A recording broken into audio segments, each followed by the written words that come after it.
The whole point of mindfulness is to be aware and present. How are you going to do that in traveling if you don't do it in your everyday life? So it's developing that skill of mindfulness so you could apply it then to your travel experience.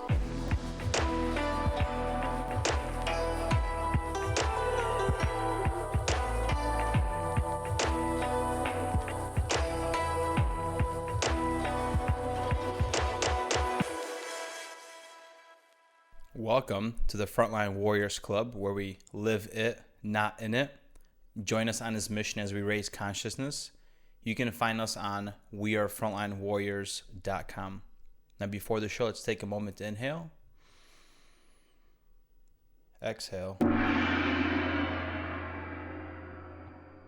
let the show begin. In this episode, we are going to talk about and focus on conscious traveling and also offer 8 ways to be a more conscious traveler. Lots of times when we think of traveling, we just think of like the basics, visiting places, going out, and sometimes we leave places not feeling that we got the full experience. So being more conscious, it gives you an opportunity to expand, you could say, your traveling technique in a sense, because we don't want to visit a place and then come out regretting some of the things that we haven't done. So being more conscious allows you to kind of expand on that and be more satisfied with your life. And also when things don't go according to plan, being more conscious gives you the ability to kind of relax. Some things don't always go according to plan when you're traveling. You forget something, you miss something, maybe you're late to somewhere and you couldn't end up going there or doing the activity. So being conscious allows you to kind of be content and be okay with that and just harness the full experience of traveling. Yeah, and I'm backing it up to like 2 years ago. I think a lot of people had a huge wake-up call with being conscious, and this has to do with the pandemic. They got smacked with reality. They were with their partners locked up in a house. They had an opportunity to analyze their health, analyze their relationship, their lifestyle, and to really see if things line up. Like, am I lining up with my calling? Am I lining up with my purpose? Am I actually living the life that I want to? Because prior to this, it affected us a lot less because we were in healthcare nurses. We were still working. But for the majority of the people, everything changed for them as a lifestyle. And I think this was a really good opportunity to look yourself in the mirror, and you were forced to look into the mirror and ask yourself, are you really living it, not in it? And I think that's really important before we talk about conscious traveling. It's just you need to breathe in some love into your life. You need to breathe in learning to just live it, not being in the grips of society, not being in the grips of, am I going to make finances? Is this going to work out? And we're always in these perpetual loops of thinking and fearing and being anxious and being worried. And like we always say, it's a debt that you never owe. So why not just be aligned with the proper behavior, with the proper mindset to really enjoy the life that we have? Yeah, 100%. It was a really big reality check. It was one of those times where you were forced to stay inside, forced to not go anywhere, and you were only left with your thoughts and a reflection of your past experiences. And some of us realized, like, hey, I've been working for the last 5-6 years and I haven't left my city, left my town in these last 5 years. And now when someone's telling you, hey, you can't go out, you can't leave, you realize like how unfortunate that is for you to not have been traveling for the last 5 years, because now you're forced to stay inside. You didn't even have the option. It was a really big reality check, and some of us took that in, looked back at ourselves, and told ourselves that, hey, we've been kind of wasting away. We've been wasting away. We haven't been really doing the things we wanted to do. So maybe we've been hitting those goals, and we've been kind of satisfied with those goals, but we still felt that we're not doing enough. And this pandemic and this forceful word? Forceful? Yeah. It is now. It is. I'm not sure if it is. Yeah. So being forced to stay inside and not go anywhere really showed us the value and importance of being able to leave our condos, our apartment, our homes, our cities, our towns, because we learn a lot through travel. A lot of times with work, hanging out with our friends, we find ourselves almost in like this echo chamber in a sense. And with traveling, you're going into different cultures. Even here in the United States, you could go one state over and experience a culture shock. and you can see someone else's values, and that kind of tests your own values. And that's the beauty of it, because if you're stuck hearing the same thoughts, everyone's agreeing with your opinions, everyone has the same opinion, then is there a point to change? There really is no point in changing or progressing if everyone already agrees with each other. You have to step out of your boundaries, and one of those best ways to step out of your boundaries is to leave your vicinity, go one state over, travel somewhere, because it really is going to test you, because you're going to be in a whole new place, whole new environment, people that you don't know, and it's a test for yourself, and it's a very big learning lesson, and it's really amazing how much you can learn through traveling, through just taking a look at other people's religions, how they do things, how their churches look, how their buildings look, the architecture, because you could take a look at how Miami's architecture is, and yeah, they have their own skyscrapers and stuff, and then you go to New York and they have their own skyscrapers. They're skyscrapers, but they're different, and it just shows you, even though you're in the United States and it's the same, you could say, American people, but we just do things differently, and this just allows you to learn, because you're gonna be challenged a little bit. You're gonna be put in somewhere we're not used to. We're not everybody has the same opinions, because we grew up in the Midwest, and we basically, the way we grew up, first of all, we were Polish. So the way we grew up was basically in this Polish culture where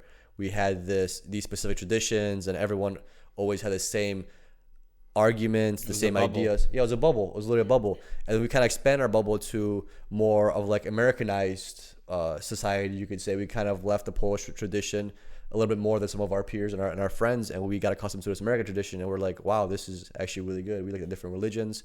So that's what kind of traveling does, even though we didn't really travel outside of, Chicago or whatever, but this is kind of like more of like a mental traveling. So imagine how much mental traveling you can do with physically traveling.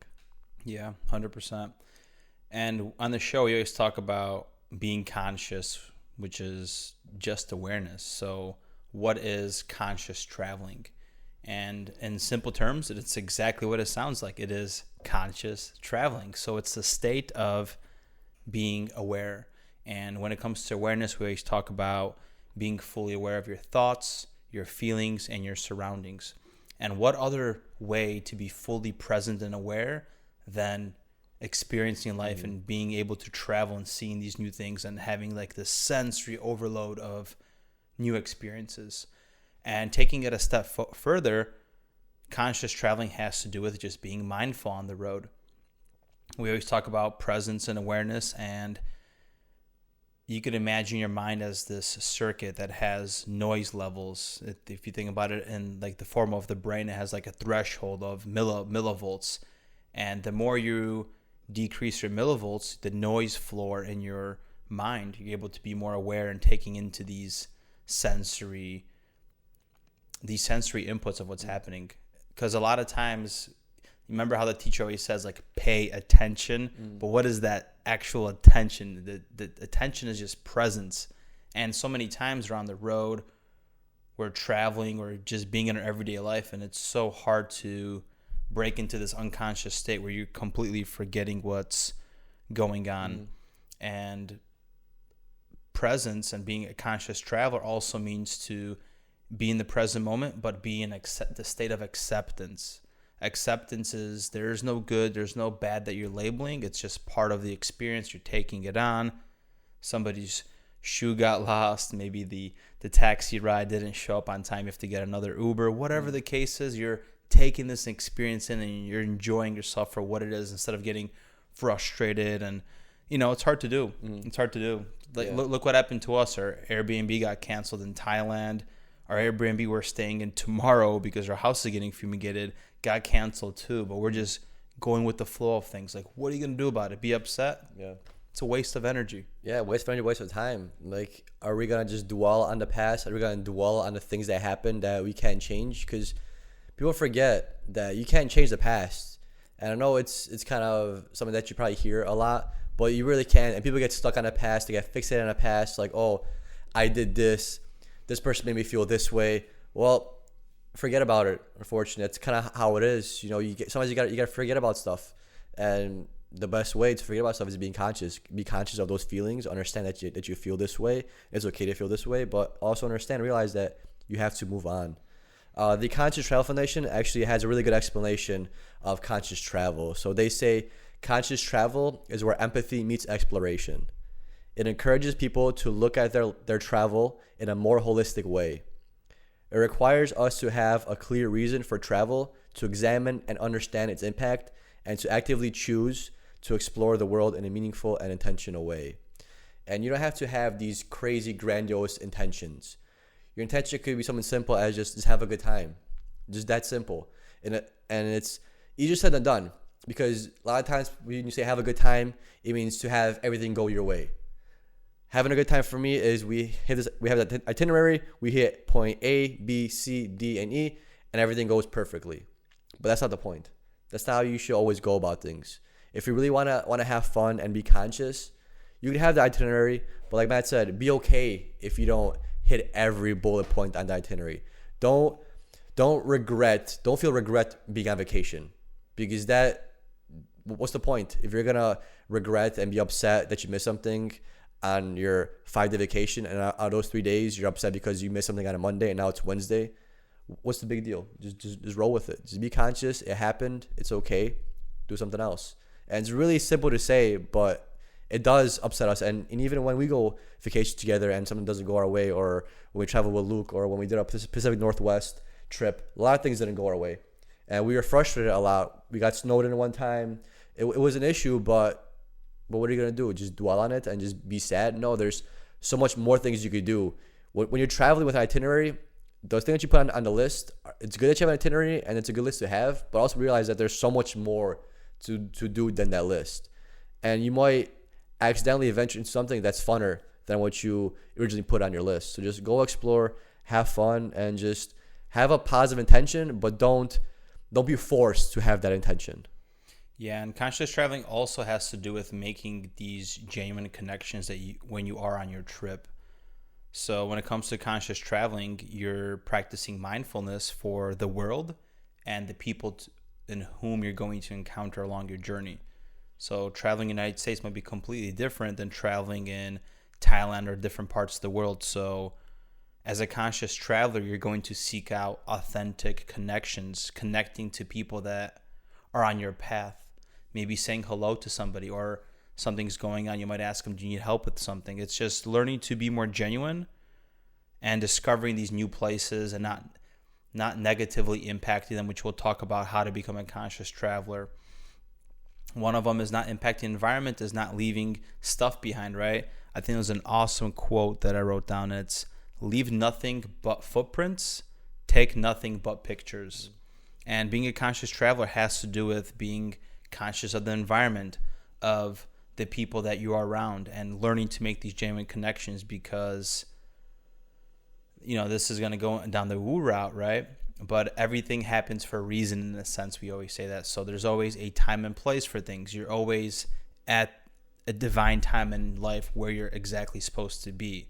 So in this case, use the resources that you have in your life. If there's an awesome group of people, or there's a tour guide, or somebody approaches you when you're in a different country, Asia, interact, create a genuine connection, teach them something about you.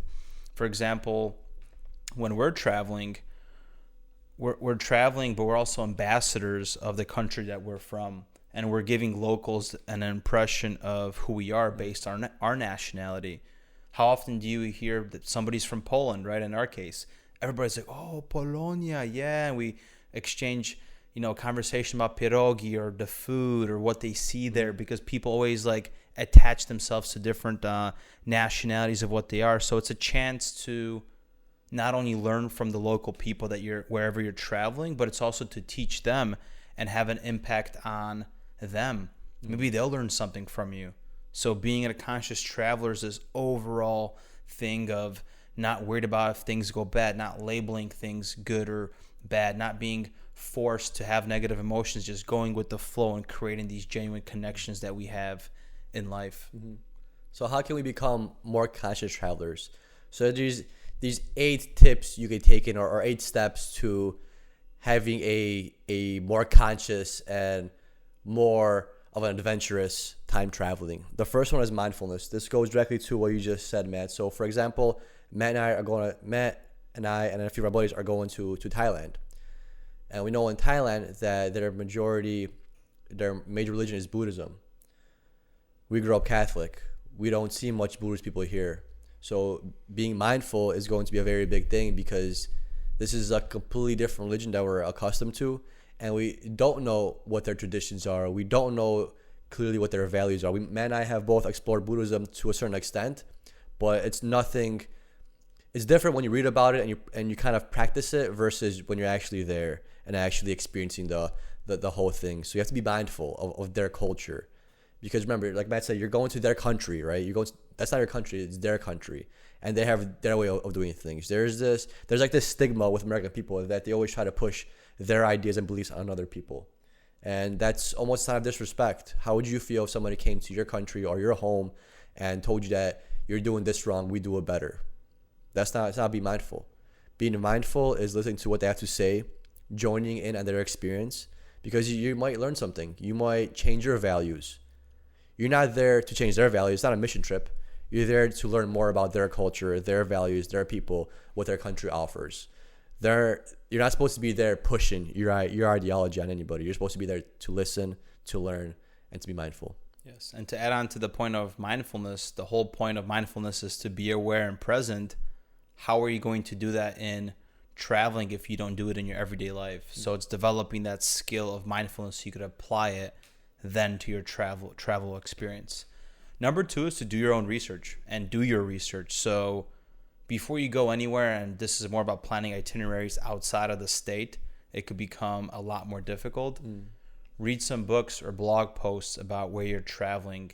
Maybe watch some vloggers on YouTube and find out the do's and don'ts of the specific culture you're going to attend or country. For example, one thing I think of is if there's a lot of Buddhist religion in Thailand where we're going to, and they have a lot of temples, I'm sure there are certain practices we have to respect in those temples, so we're being respectful and mindful of them. So just doing research and understanding where you're going, what kind of country, what kind of culture it is. Is it okay to give out handshakes or smile a specific way, or who orders the rice first? When I was reading on Wiki that in the Thai culture, the person with the most seniority as far as age orders his meal first. So just being very attuned to the culture and being respectful of it at the end of the day. Yeah. Number 3 is leave home with an open heart and an open mind. So this kind of goes into the prior two, but you want to leave your home with love, right? You don't want to go somewhere angry. Leave all your baggage at home. Leave all your customs at home. Leave all your traditions at home, because you're going there for the people. You're going to someone else's home. And if you're going to someone else's home, you got to respect that home. So leave whatever kind of stubbornness you have or fixation on certain things, leave that and come with an open mind. So don't be shy to join on their customs. If they do a certain dance that maybe you're kind of shy or timid of doing, just try it. Just try it. You might like it. You know, maybe you have, let's say your family doesn't really dance or are very playful, and then you're joining this tribe or whatever that's focused on dance, on traditions. Join in on that. Open mind. Just because you're not used to it doesn't mean you cannot get used to it. Try these new things, because you might bring some value from their home into your home moving forward. Yeah, that's a good one. Number 4 is to eat and shop locally. So this has to do with like tourism and supporting local businesses, which was a huge push after the pandemic when all small businesses closed down and they weren't able to survive. So as you're traveling, there are specific cities or corporations that are maximizing profits off these cities and where tourism is. As a conscious traveler, you might not want to shop and purchase things or eat at these specific places that are in a resort or in the place of tourism. So you might go to a local grocery shop and purchase food from them, or if you're going to shop for souvenirs or some memories, you're going to go to a local shop and purchase things from them, just so you're supporting local businesses in every way that's possible. And I think that also spreads, again, it's just taking money from the main business of tourism and putting it somewhere else. And honestly, I do that anywhere. If there's a small business or like a farmer's market, I prefer supporting that business than going to Walmart and purchasing a thing. Sure, it's a beautiful candle that this person handcrafted. I'll give you the extra $4 or $5, whatever it is, to go support your craft and what you're doing. And that's almost like going back to like the bartering system in ancient times that I'm thinking about, where there was this perfect equality where somebody had a craft and everybody had a craft, and there was this equal exchange of things. Even talking to my grandpa, they never gave each other money for stuff. Like couple days, my grandpa needed something paved out, or he needed to get an extra horse to carry some not cement, sand and gravel to build a road. His friends buddies helped him out. A month later, his buddy needed something cut. Okay, he brought his tractor, and it was like this equal trade of things. And I feel like with the monetization of corporations and businesses and how it became so central, we lost that authentic touch that makes us humans as far as like exchanging goods and things like that. Yeah, and it also makes it for a more of an intimate experience. Yeah. And it's something so simple. Like even living here in San Diego, so I used to live in like the North Park area, and there was this Middle Eastern, it's like a deli / store that I randomly went into, and it's a small store. It was like a mom and pop shop, and it was super cool. And I got a touch of conversation with the owner, and he only worked there every Sunday, and it's cool because he barely spoke English, but he still helped me figure out like what I would like to eat. And it's cool because I used to go to like every Sunday basically, and he had something different for me ready. Like he asked me what I like. I told him I like lamb, so he had different dishes prepared just for me, just because he saw me coming every Sunday, sparked a conversation. It's more intimate. It's not like going to Costco or Walmart where it's just, like you said, a giant big box store corporation where you just get your shit and get out, right? This is a little bit more intimate. You spark a conversation. You meet the owner and meet somebody that actually works there, and you actually see who you're giving this money to. And it's like a big respect thing. And it's like they do things for you. Like you said, it's a barter system. That guy that I used to go shop at a store, he'd have to make lamb dishes every Sunday. He literally did it just for me. You know, it was super cool. Awesome. Yeah, it was very nice. I always got like this giant lamb shake, and it was always there. He did it basis for me because they didn't have lamb any other days. They'd have it on Sunday. So super cool because when I first went there on Sunday, they had like beef kebabs and like some chicken stuff. They just started a conversation, and I told him I really like lamb. He's like, "Oh, come here on Sunday. I'll have something ready for you." And every Sunday he had different type of lamb for me. And it was really genuine and really respectful. You know, it was super cool. And what's beautiful about that is, one, you're creating a genuine connection, but two, that person that you're helping with, in a sense, and he's helping you, you guys have like this equal exchange of value where you guys are selfless. You guys are doing a good task or deed for somebody else, and that's like the highest good we could have as humans, is give back to others. And when you create that value, there's this equal exchange of happiness and synergy in life. And the food tastes better. The food, exactly. Yeah.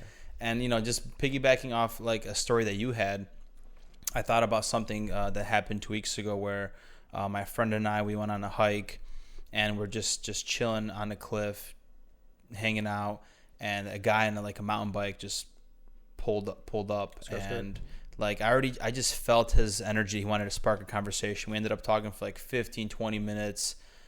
His name was Mike. He's like in his 70s, and he's just biking. It's like, wow, this guy's just so healthy. And we had a genuine connection. He was able to share where he said, be creative, like live from your heart, and don't give a F about other people. And one thing he said is pay attention. And one thing I noticed is he's like on this cliff, and he's like, look how beautiful this is. This is all we need. And on the opposite, looking past him was like this freaking home with like 3 cars, a big house, a pool, a tub outside. And it was like this perspective where there's somebody's happiness, which is just being rich and wealthy and having a big home, and he's looking towards the ocean, towards the mountain, and he's just like, this is all I need. Like, life's so good. I jump into the water. But anyways, getting off topic, it's just so beautiful where you get to have this genuine experience with someone, exchange this energy, and then also just feel fulfilled yourself and gain perspective, knowledge. Like, it's absolutely priceless. And this is what we always say, and this is why Peter's wearing like the Live It shirt. Like, nothing is a better experience than life itself. Not reading a book, watching a video. It's just immersing yourself in this life, whatever it is. Yeah. Because we don't know, but it's amazing. Don't know.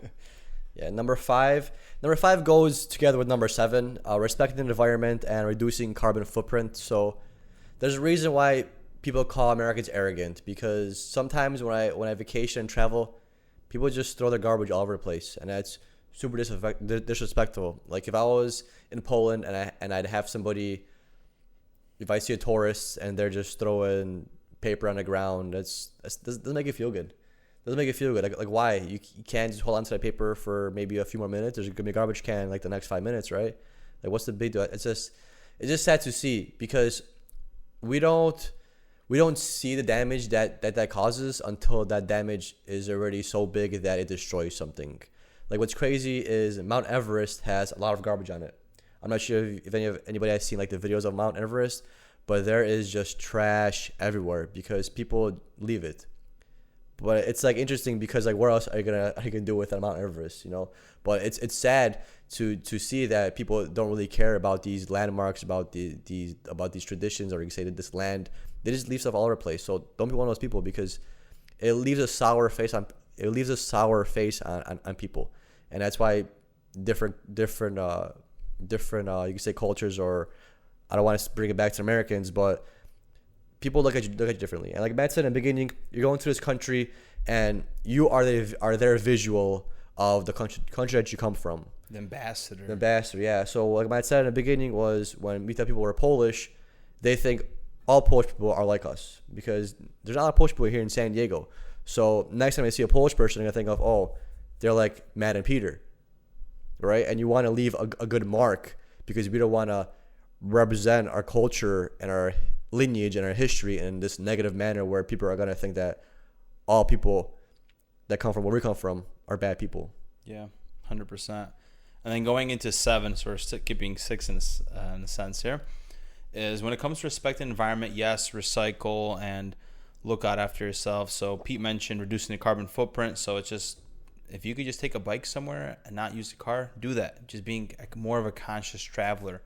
And when it comes to respecting the environment, maybe you're traveling somewhere, instead of using water bottles, get a beaker, maybe a reusable straw, maybe a tote bag, is where you can reuse things because we have enough plastic in the ocean. So just being very mindful, of course, again, and conscious of the way that you're traveling, the way that you're packaging things, not to litter, and of course, recycle as much as you can. Yeah, and with that bicycle thing, I'm glad you mentioned it because when you're driving a car, you don't really appreciate the smaller things in nature. You don't notice them because you're driving fast. Only thing you can notice is like giant mountains or giant hills or some of these huge landmarks. But when you're on a bicycle, everything's right there, right in your face, and it really makes you appreciate the terrain, the ground, the grass, these little things that go unnoticed when you're driving a car. So taking a bicycle through even like your local neighborhood, you just learn so much about your neighborhood just because you're there on such a smaller scale and you're able to pick up on these smaller stimuli. Yeah, when I lived in the city for 2 months in Chicago, I didn't have a car. I was just biking, and it was awesome to take everything in, going for a stroll, absorbing the city, the amount of noise it has, the people. Yeah, the colors, because you're driving a car, just a blur. It has to be real big for you to notice it. If it's not big, you're not going to notice it. Yeah, especially when you're driving unconsciously and you forget you're on autopilot. Like, how did I get here? What was I just thinking about? Right. And then going back to 6 is being polite as a guest of somebody's country and their culture. And this is something we touched upon a little bit earlier when it comes to maybe a Buddhist temple. Do you have to take off your shoes? How is the culture? How are the manners? Because the last thing you want to do is offend somebody and make a bad impression on just you as an individual. You want to be on good terms. So be respectful, be polite, and just see how other people's culture. And this has to do more with international travel, which is outside of the country. And it's something I'm excited about because we haven't done international travel in who knows how long. I don't think we ever did an international trip. Didn't we go to, not Dominican, but... We went to like Mexico, but that was in a resort, bro. I mean, we did swim with some dolphins. We went snorkeling. That was pretty cool. Mm-hmm. But yeah, we're going to go to Thailand for 3 months. Versus being on, like in a resort, we're going to be like the conscious traveler actually in the cities, or go check out a city that has a dirt road and just immerse ourselves. So a lot of cool topics we're going to talk about in the future as we're diving into Thailand in the next few months. Yeah. And then number 8 is to join local tours and support local tour guides. And I went to the Dominican Republic when I was younger with my family's friend. And it was also a resort, but on the resort they offer these like scuba diving things, all the things you could do. But what we actually did is we went off the resort and booked a scuba tour with the local, not just in the resort. And that was an experience because, first of all, there was like 12 people on a sketchy boat, and they had like these random tanks that they said that sometimes they don't function always, so if you can't breathe underwater, to let them know. That way they could swap out the tanks, which was super sketchy. Now I was like 19 years old, but it was an awesome experience. Nobody died or anything like that. Nothing crazy happened, but it was like local people that barely spoke English. But what was cool is they take you to the local spots. They take you to these genuine, really good places, not where these typical resort agents would take you, because they probably have only a handful of spots where they could go to if you're going on resort. And if you're going off the resort, they can take you wherever you want. So it might be kind of sketchy, but going with positive intentions. And if the guy doesn't look sketchy, then you're probably in a decent place, because they're going to show you their favorite spots. A lot of times their favorite spots are a lot better than the typical, you could say, big box spots. And it was very, very nice. And we got to go even deep sea fishing with them. They allowed us because they had those harpoon things on the boat, which was like a separate boat ride if you're going to do on the resort. We got this all like in one package. It was like this makeshift boat that had like everything you could do in the water. And it was awesome. You got to see, like, you got to shoot a fish and all that kind of stuff. And it was awesome. You actually got to interact with people that barely speak that language. I'm not sure what language they speak in Dominican Republic, but whatever language they spoke, they taught you a few words, and it was cool. Like, they were there. It was a family-run business, so you got to see their daughters, their sons, and they're all doing this together, and they're smiling, they're happy, joking with us, versus the on the resort people that are kind of just getting paid hourly and kind of just forced to be there, so they're just doing their job and that's it. Yeah. Whole different experience. Love it. And yeah, guys, this is what it means to be a conscious traveler, is being mindful, being aware, and just taking in the experience with whomever you encounter. We just shared so many little stories where the experience was so much more different, more genuine, more visceral, because we didn't do the traditional route of traveling, and we did it a different way. And also, one thing that we didn't mention here, just to wrap up the show, is sometimes people consider conscious traveling as not traveling during peak season. Why? Because if there's a lot of travel and movement during peak season, you're only adding to ruining the environment a little bit more, versus traveling on off season where it's not causing as much pollution per se. And you probably have a better time because they could spend more time with you versus rushing to get all these customers through the door. They could probably spend more time with you. Because I think that's what they did with us in Catalina Island, right? Didn't they say that we didn't come during the peak season and they kind of like spend more time with us, something like that? More lenient, and it was a good time. Yeah, it was super cool, yeah. But if you guys have ever been to Thailand, Phuket, if you guys have any advice or places we should visit, let us know. See you on the next one, guys. Bye-bye. Thank you for listening. If you enjoyed the show and want to support the podcast, please subscribe, leave us a comment, or give us a like on all platforms at We Are Frontline Warriors.